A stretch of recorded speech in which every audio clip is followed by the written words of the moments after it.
And we will now go to our first scientist/comedian, and she has played at another Bright Club already, being Bright Club Newcastle, and this is a first in the existence of Bright Club Brussels, that somebody comes here who was at another Bright Club before. Hannah Little is a scientist from the UK. She works at the computer science department, but she told me to explicitly say that she is a linguist and not a computer scientist. I think she's afraid that in the break you're all gonna go like, I have this problem with my email program, and just call your teenage sons like everybody else. Please, a warm welcome for Hannah Little!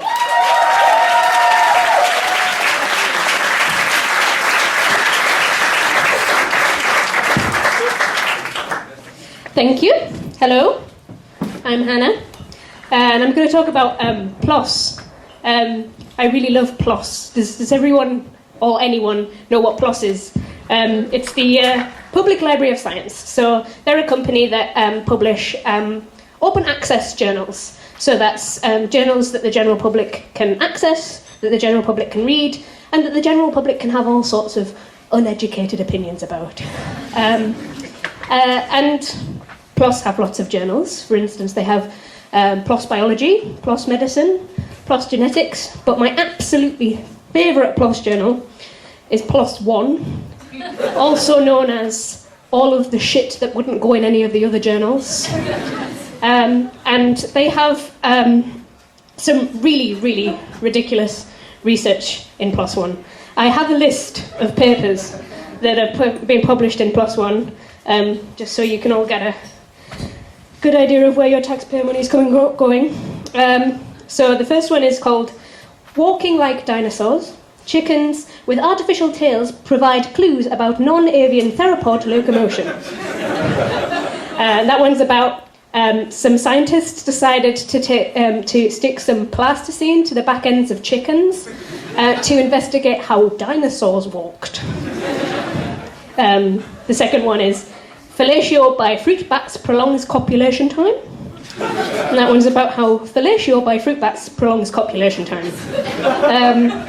And the third one is actually by a colleague of mine, and it's called Linguistic Diversity and Traffic Accidents, Lessons from Statistical Studies of Cultural Traits.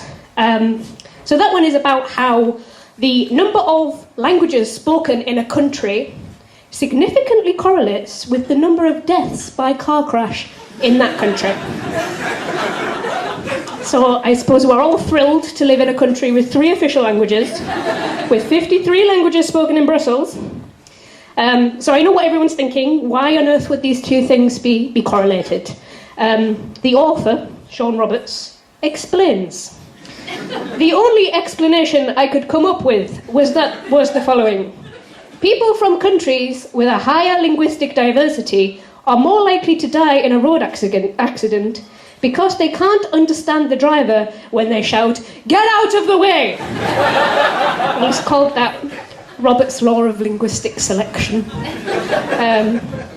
So I was reading this paper online on the PLOS website, and I noticed that as part of their ethos to spread the uneducated opinions of the masses, that PLOS had a feed at the side of the page where people on Twitter, or tweeps as they are formally known, could write about the paper. And as Lehman said, I work in a computer science department, and I thought to myself, I wonder if the algorithm that harvests these tweets has some kind of filter on it to stop uneducated opinion, or indeed the use of dirty words. And then the scientist part of my brain kicked in, the part that understands that the best way to find anything out is to do an experiment. So I went back to Twitter and I pasted the URL of the paper into Twitter, and I wrote the word boobs. And I pressed send. And I went back over to PLOS One, and sure enough, my tweet popped up. Hannah Little, : boobs, full stop. And I thought, shit. Everyone can see this tweet. All of my colleagues, everyone who works in my field. and anyone who would ever think about giving me a job. So I ran back to Twitter and I pressed delete, delete. And then I went back to Plus and the tweet was still there. And I thought, I must now leave academia forever and jump into the sea. But the rule in science, as we all know, is that the more ridiculous your research, the more media attention you get, which was good news for me because that generated a lot of tweets, which eventually pushed my tweet off the bottom of the page, saving my career, my life, and the lives of everyone that I love.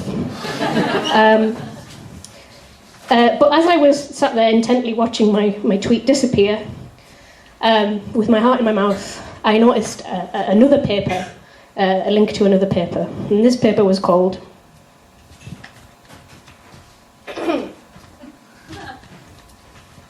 Radar Tracking and Motion-Sensitive Cameras on Flowers Reveal the Development of Pollinator Multi-Destination Routes over Large Spatial Scales.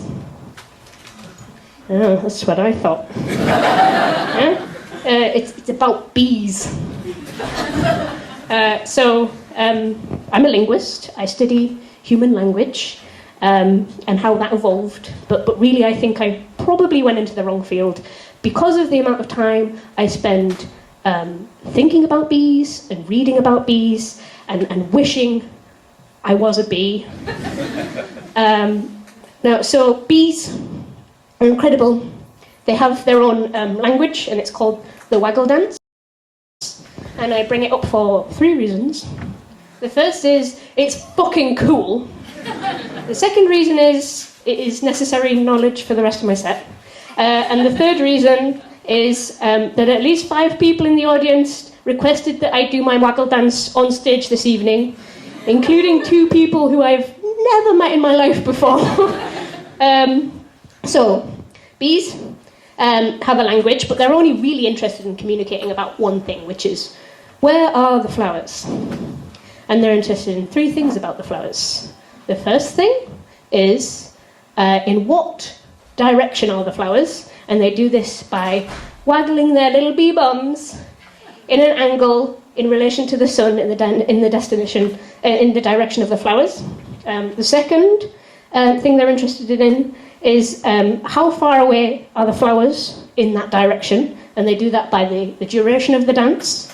And the third thing they're interested in is how awesome are the flowers. So the more awesome the flowers, the more intense the dance.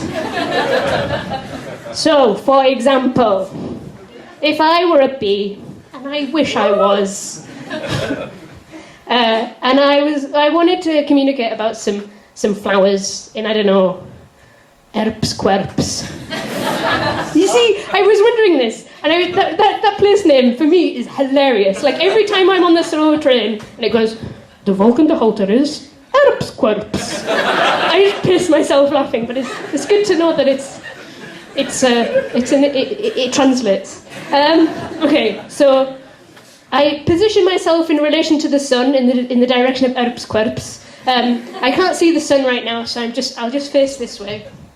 And then these flowers are pretty awesome, right? So I'm gonna waggle quite intensely, and then I will waggle. I don't know how far away is Erps Querps. Yeah, okay, so that was it. So yeah, I was reading this paper in Plus One, and that's about how bees are capable of solving the travelling salesman problem. Yeah, that gasp you heard was the computer scientists in the room, all very excited. But what that essentially means is that bees are capable of finding the path of least distance between a set of locations where there are particularly awesome flowers. Most humans can't do this. They are tiny little robots from the future.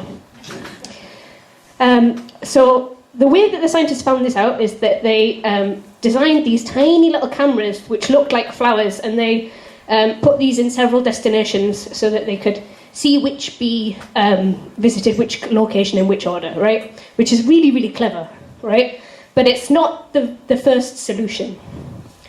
The author of this paper Macho Lihoro writes, "At first, I tried to track the bees' movements by running alongside them as they flew from flower to flower. And I thought, what an idiot. And I was about to go and tweet how much of an idiot I thought he was, but I stopped myself."